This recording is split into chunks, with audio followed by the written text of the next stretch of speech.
அஸ்ஸலாமு அலைக்கும். ஹலோ மக்களே, நேத்து கதையின் மீதி பாதிக்கு வெல்கம் டு யூ. ஆமா, கடைசி எங்க விட்டேன்? வீட்டில் வெங்காயம் கூட இல்லையடான்னு விரட்டி விட்டார்கள். சரி, நானும் கம்பெனிக்கு கியூட்ட கூட்டிட்டு போனேன். அப்போது கவனித்த விடயம், வெங்காயம் விலை ஏறி விட்டது. 90 ரூபாய்க்கு இருந்தது 160 ரூபாய் ஆகிவிட்டது எல்லா இடத்துல. சரி, ஏரியா கடந்து இன்னொரு ஏரியாவுக்கு போயிட்டு பார்ப்போம்னு பார்த்தா அங்கே அதே வேலை தான். இதுக்கு பருத்தி மூட்டை குடோன்ல இந்திக்கலாம்னு நினைச்சுக்கிட்டு சரி எடுத்துட்டு போனேன். வரும் வழியில் குட்டி ரவுடிஸ் ஏரியாவில் அளப்பறை. அது ஒரு அழகிய கணக்காலம். பாட்டு படிக்க நேரம் இந்த வேலையை பார்ப்போம். வரும் வழியில் சுகர் கிரேவிங்ஸ்ல நானும் கியூட்டும் ஒரு கல்பிரிட் வேலையை பார்த்தோம். குளிர் சாமான் பெட்டியில் குல்ஃபிய கண்ணோனே மனசு குழுக்குழுன்னு ஆயிடுச்சு. அதான் வாங்கிட்டேன். என்ன பிரச்சனைடா, கியூட்டுக்கு ஒரே நாள்ல இது 2வது ஐஸ்கிரீம். ஜன்னியாலும் வராம இருந்தா சரிதான். அதனால் மாலை நேரத்தில் எல்லாம் மண்டே ஸ்லீப்பிங் மூடுக்கு மாற்றும் நேரத்தில் மேல் மாடியில் வந்து சத்தமில்லாமல் கத்தம் பண்ணிவிட்டோம். நான் ஒரு அவகாடோ ஃபிளேவர், கியூட்டுக்கு ஒரு சாக்லேட். டக்கு டக்குன்னு தின்ன சொன்னேன். கியூட்டும் பாடுபட்டு மெதுவ தின்ட்டால். நம்ம குடும்பம் இஞ்சி போட்டு டீ குடிச்சு இஞ்சி போடாம டீ குடிக்கிறது ரொம்ப கஷ்டமா தான் இது. சிஸ்டரும் வீட்டில் இல்லாமையால் கியூட்டும் ஊட்ட கிட்டு கிட்டுன்னு அங்கிட்டும் இங்கிட்டும் சுத்திட்டு இருந்தா. சோம்பரத்துக்கு பழைய சிடி ரெக்கை கிண்டினேன். பலப்பலான கேமிங் ஐட்டங்கள் கிடைத்தது. என்ன ஒரு சந்தோஷம் தெரியுமா? எல்லாம் பழைய பீஸ்கள் தான். இருந்தாலும் அந்த காலத்தில் டாப்ல இருந்த ரோடிகள். சும்மா ஒரு சீடியை போட்டு உள்ளார தள்ளி இன்ஸ்டால் பண்ணி பார்த்தேன், வந்துருச்சு.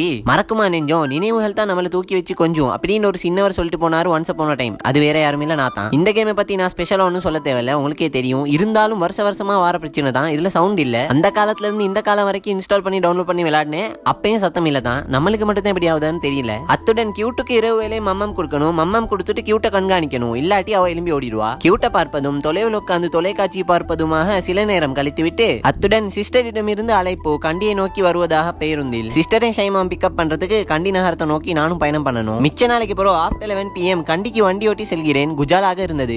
கண்டி நகரம் இரவு வேலை பார்ப்பதற்கு மிகவும் அழகா இருந்தது. காரணம் என்னவென்றால் பெரஹர. நான் போற நேரம் பெரஹர முடிஞ்சு இருந்தாலும் ரோட்டில் நடந்து போயிட்டு இருந்தாங்க. அந்த சோப்பு கலர் ட்ரெஸ் போட்டு கிட்டு கிட்டுன்னு சுத்தி ஆடுவாங்க அவங்க எல்லாம். மற்றும் இன்னும் பெரஹரையில் இருக்கிற நிறைய ஆட்களை கண்டேன். அதெல்லாம் காட்சிப்படுத்த முடியவில்லை. என்னென்றால் ஒத்தையடி பாதையில ஒத்த கை ஓட்டிக்கிட்டு போனை பிடிச்சிக்கிட்டு போனேன்டா இருக்கிற போலீஸ் எல்லாம் என்னை சுத்து போட்டு நடு ரோட்டு கண்டியில வச்சு வெங்காயம் உரிக்கிற மாதிரி உரிச்சிடுவாங்க. அங்கே போய்த்து பார்த்து இருந்த தருணம் சரியாக பேருந்து லேண்ட் ஆகிவிட்டது. அதோட அள்ளி போட்டு தூக்கிட்டு வந்துட்டேன். ஷைமா கொண்டாந்த தங்க பதக்கம் அதெல்லாம் நாளை தான் காட்டுவேன். சரியாக நண்பகல் நள்ளிரவு 12 மணி பிந்தி எல்லாரும் ஆன்லைன் வந்ததால ஒத்தருக்கு வந்த டீ பசி லைட்டா எல்லாத்துக்கும் பசியை தூண்டி விட்டது. அதனால வெள்ளை கலர்ல ஒரு நெஸ்காஃபியை குடிச்சிட்டு குஜாலாக எல்லாரும் சுருண்டு படுத்து விட்டோம். ஓகே மக்களே, இத்துடன் கதவை சாத்துகிறேன். கிறுக்கு நிறீங்க.